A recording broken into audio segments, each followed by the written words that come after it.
तो बहुत से लोग सोच रहे होंगे क्या वीडियो है ये, मैस्कोट्स चैंपियंस को आराम से कुचल देंगे। तो सबसे पहले मैं क्या चाहता हूँ, ये वीडियो सिर्फ समझदार लोगों के लिए बनाई है मैंने। जो अभी नॉन मैच्योर हैं वो निकल सकते हैं अभी के अभी, क्योंकि पूरी पोकेमॉन कम्युनिटी का हर एक बंदा लेजेंडरीज को ओवररेट करने में लगा रहता है। तो सबसे पहले तो मैं लेजेंडरीज की पूरी सारी कैटेगरीज दिखाता हूँ। तो सबसे पहले आती है लीस्ट लेजेंडरी कैटेगरी। तो इस लेजेंडरी कैटेगरी के पोकेमॉन नॉर्मल पोकेमॉन ही बन के रह चुके हैं। अब इनको कोई भी अच्छा ट्रेनर वन अटैक नॉकआउट कर सकता है। तो लीस्ट लेजेंडरीज तो लिटरली बिल्कुल मैच तक नहीं कर सकते चैंपियंस की स्ट्रेंथ। तो अब चलते हैं नेक्स्ट कैटेगरी पे, जो कि है मैस्कोट लेजेंडरी और सुप्रीम मैस्कोट लेजेंडरी।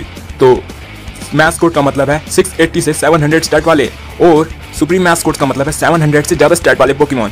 तो जो सुप्रीम मैस्कोट्स हैं इनमें जो भी नॉन लेजेंडरी हैं उन्हें तो चैंपियंस हरा सकते हैं, लेकिन जो लेजेंडरीज हैं उन्हें चैंपियंस बिल्कुल नहीं हरा सकते। तो सुप्रीम मैस्कोट्स तो आउट ऑफ रीच है चैंपियंस के, लेकिन हमें बात करनी है इस वीडियो में मैस्कोट्स की, यानी कि इन सब पोकेमॉन्स की जो दिख रहे हैं।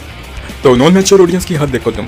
तो मैंने कुछ दिनों पहले कहा था कि स्टीवन का मेटाग्रोस प्राइमल कायोगर को काफ़ी अच्छी टक्कर दे चुका था, और प्राइमल कायोगर एक सुप्रीम मैस्कोट लेजेंडरी है। तो नॉर्मल फॉर्म में तो वो इजीली हरा ही देता नॉर्मल कायोगर को। तो इस बात पे कोई मुझे कमेंट में लिख रहा है कि समुद्र को बनाने वाला एक ऐसे ही हार जाएगा। तो मतलब हद है भाई। तो मतलब क्या वो बैटल में समुद्र बनाएगा, सिर्फ अटैक ही यूज करेगा ना। तो सही में बिल्कुल भी समझदार बन के सोचते नहीं है लोग। तो ये वीडियो मैंने सिर्फ समझदार लोगों के लिए बनाई है। तो इसके राउंड्स होंगे। सबसे पहला राउंड होगा स्टीवन का मेगा मेटाग्रोस वर्सेस कायोगर बेस फॉर्म में, क्योंकि प्राइमल फॉर्म में उसे कोई भी चैंपियन नहीं हरा सकता, क्योंकि वो एक सुप्रीम मैस्कोट बन जाता है।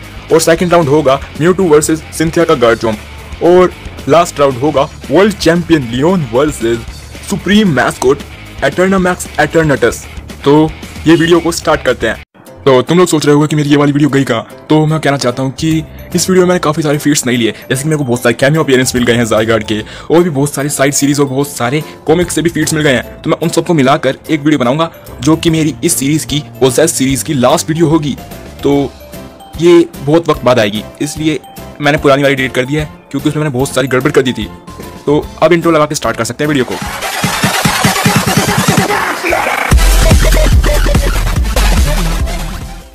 तो चलो फर्स्ट राउंड को स्टार्ट करते हैं। स्टीवन का मेगा मेटाग्रोस वर्सेस कायोगर बेस फॉर्म।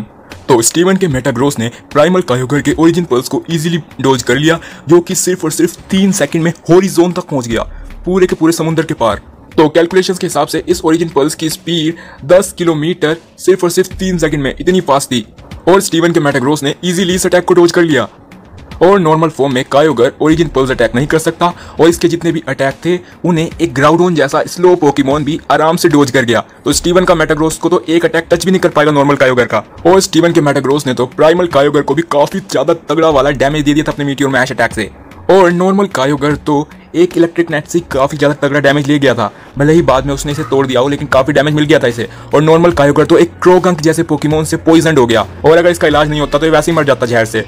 और प्राइमल कायोगर की पूरी स्ट्रेंथ की टक्कर स्टीवन का मेटाग्रोस इजीली खा चुका है, और आइस बीम अटैक को भी विदाउट एनी डैमेज के इजीली सह चुका है स्टीवन का मेगा मेटाग्रोस।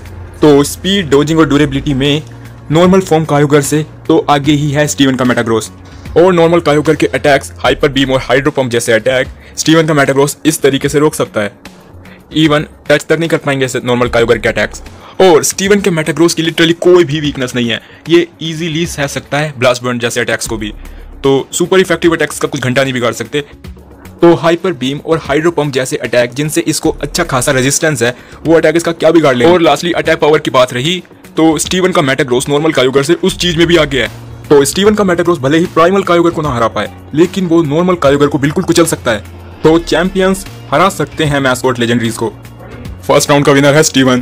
तो सेकंड राउंड है सिंथिया का गार्चम्प वर्सेस म्यूटू।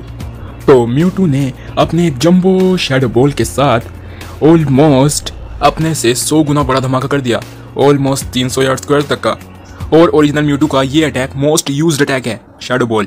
और सिंथिया के गार्चम्प का जस्ट एक नॉर्मल सा अटैक जो उसने लाइफ में एक ही बार किया होगा, उस अटैक ने ही 500 यार्ड स्क्वायर के स्टेडियम को धमाके से भर दिया। ओके, यहाँ पे 2 अटैक क्लैश हुए हैं इसलिए शायद, लेकिन तब भी आधा ब्लास्ट तो सिंथिया के गार्चम्प का ही था, ऑलमोस्ट 250 यार्ड स्क्वायर का, यानी कि सिर्फ 50 यार्ड स्क्वायर कम म्यूटू के ब्लास्ट से।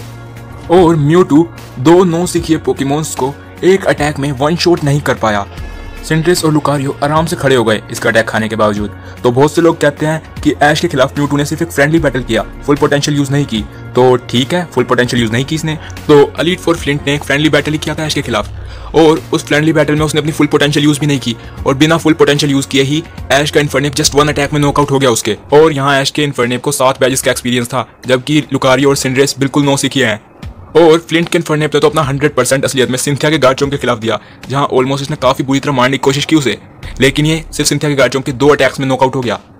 तो म्यूटू एक टेलीकाइनेटिक पोकेमोन है, इसीलिए इसकी फिजिकल स्ट्रेंथ उतनी ज़्यादा नहीं है, लेकिन सिंथिया के गार्डचोम की फिजिकल स्ट्रेंथ तुम देख सकते हो, ये इसके ऊपर कोई फर्क नहीं पड़ता इसे कितना भी भारी सामान फेंक दो।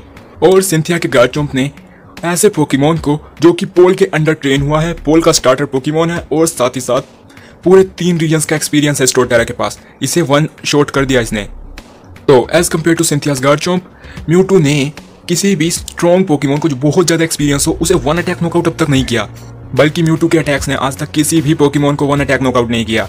तो म्यूटू को भी ट्रेनिंग की जरूरत है, ये है मेन बात, और मेरे को लगता है ऐश ही करेगा इसे ट्रेन आगे जाकर। तो तुम लोग सोच रहे होगे कि म्यूटू के साइकिक अटैक से कैसे बाहर निकलेगा सिंथिया का गार्डचोम। तो साइकिक अटैक जिस पोकेमोन के पास ज़्यादा स्ट्रेंथ हो या फिर उसका अच्छा बॉन्ड हो अपने ट्रेनर के साथ, उसके ऊपर ज़्यादा काम नहीं करता, वो उससे बाहर आ सकता है। तो स्ट्रेंथ और अटैक पावर में तो म्यूटू से आगे है ही सिंथिया का गार्डचोम, और इसकी ट्रेनर जो है वो सबसे बड़ी स्ट्रेटेजिस्ट है पूरे पोकेमोन वर्ल्ड की। वो मुकाबले में अगर हार भी रही होगी तब भी वो शांत रहती है और सोचती रहती है कि कैसे मैं जीत सकती हूँ। और सिंथिया के गार्डचोम को दूसरे पोकेमोन्स के अटैक को उन्हीं के ऊपर वापस फेंकना भी आता है। और इस सीन में तुम देख सकते हो सिंथिया के गार्डचोम के डिग अटैक से पूरी जमीन हिल गई, तो बहुत ज्यादा स्ट्रेंथ है इसमें। तो सिंथिया इंटेलिजेंट नहीं है, और जो म्यूटू है ये पूरे पोकेमोन वर्ल्ड का सबसे ज्यादा इंटेलिजेंट जीव है।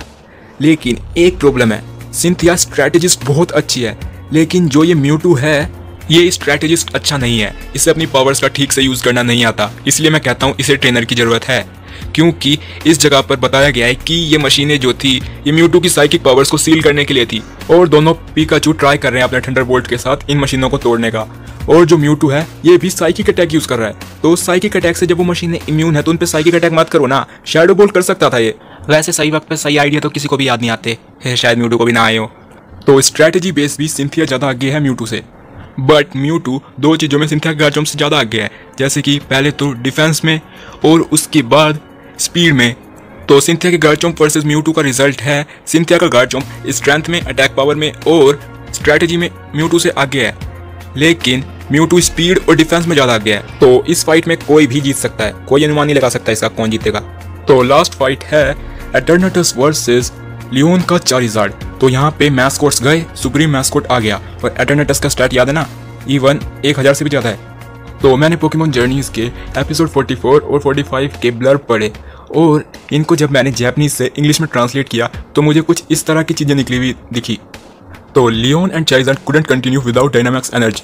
तो एटर्नेटस ने ऐसा कर दिया था कि उसकी मर्जी के अलावा कोई भी पोकेमोन डायनामैक्स या जाइगेंटामैक्स नहीं हो पाएगा, और यही सिर्फ एक वजह थी जिस वजह से लियोन एटर्नेटस से हार गया, क्योंकि पूरा का पूरा sword and shield darkest day arc खराब हो जाता।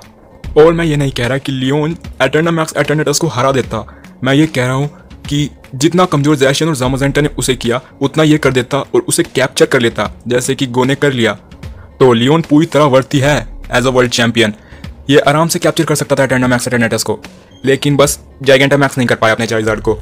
तो लियोन वर्ल्ड चैंपियन है और साथ ही साथ गेलार का चैंपियन है, और लास्टली ये 10 साल से एक भी मुकाबला नहीं हारा है। एक मुकाबला हारा है, वो भी अब जाके, वो भी एटर्नेटस से, वो भी सिर्फ इसीलिए क्योंकि ये जाइगेंटामैक्स नहीं कर पाया। तो पिछले 10 साल से जो अनडिफीटेड चैंपियन है उसे हराना इस टाइम पे किसी भी लेजेंडरी के बस की नहीं है। बिना मिथिकल पावर के तो कोई भी लियोन को नहीं हरा सकता, ये बात 100% सच है। और इस एटर्नेटस ने अपनी मिथिकल पावर यूज की, जिससे कि इसने जाइगेंटामैक्स रोक दिया, तभी जाके जीत पाया। तो कोई भी लेजेंडरी पोकेमोन बिना मिथिकल पावर यूज किए नहीं हरा सकता जाइगेंटामैक्स चारिज़ार्ड को इस टाइम पे। तो जब ऐश का पिकाचू लियोन को हरा देगा, तब ऐश का पिकाचू बैटल वाइज सच में सबसे स्ट्रॉन्गेस्ट पोकेमोन बन जाएगा। फुल पोटेंशियल का हम नहीं कह सकते, लेकिन बैटल वाइज सबसे स्ट्रॉन्गेस्ट पोकेमोन ऐश का पिकाचू बन चुका हुआ एक दिन। तो इस वीडियो का एंड, वर्ल्ड चैंपियन सुप्रीम मैस्कोट्स को भी हरा सकता है, चैंपियंस मैस्कोट्स को शायद हरा सकते हैं, शायद, और लीस्ट लेजेंडरीज तो तुम साइड ही कर दो। तो ये वीडियो यहीं पे खत्म, मिलेंगे अगली वीडियो में, जब तक के लिए बाय बाय।